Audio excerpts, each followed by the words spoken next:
જુઓ, દર વખતની જેમ આપણે લમસમ હિસાબ જોઈએ. 151 વાળા જે ભાઈઓ છે એ ગ્રુપ હવે આપણે બંધ જ કરી દઈએ છીએ, કારણ કે એમાં બહુ જાહેર ચર્ચા કરવા જેવો નથી વિષય, પણ છે એને આપણે ચાલુ રાખીએ છીએ. એ કોઈને રદ કરતા નથી. એવી વ્યક્તિ 7 આવેલી છે. તમે કાયમી ધોરણે 151 માં ચાલુ છો. તમે કાંઈ પણ બંધ કરું તો તમે બંધ થતા નથી. આપણા સ્વયંસેવકો જે છે એ 18 જણા છે, જે 51 રૂપિયા ભરીને આવે છે. દિવાળીથી દિવાળી જે 551 ભરીને આવે છે એમાં નવા ઉમેરવાના બંધ છે, કારણ કે આપણે 120 નું ગ્રુપ છે.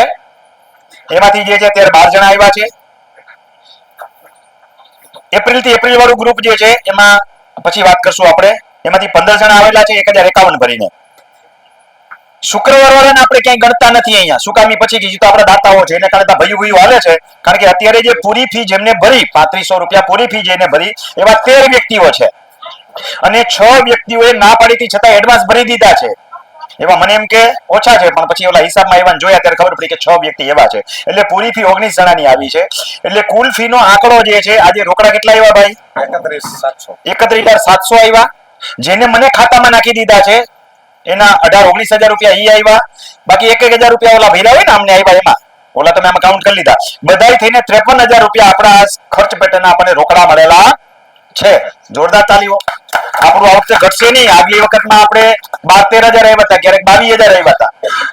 બરોબર. બાકી ઓલા 151 અને 551 ટોટલ નથી મારવો, એમાં કઈ લાંબુ ભેગું થાય નહીં, ફરવા ન પહોંચે. થાય તો 5-7 હજાર નો થાય.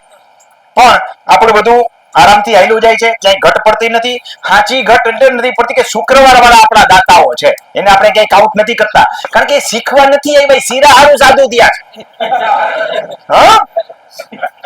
તો ધરાણી બોલાવશે આવજે તો અડધા જ આવ્યા. કાન પકડીને કીધા હતા કે તાલીમ કેમ્પમાં આવજો, તો આવ્યા નથી. સાચી વસ્તુ તમારો ઉકેલ છે ને શુક્રવારનો નથી. તાલીમ કેમ્પમાં આવશો ઈ તમારો ઉકેલ છે. આજ અને આવતીકાલ આવું વારંવાર આવશો ત્યારે તમારા આવનારા ભવિષ્યના પ્રશ્નો ઉભા નહીં થાય.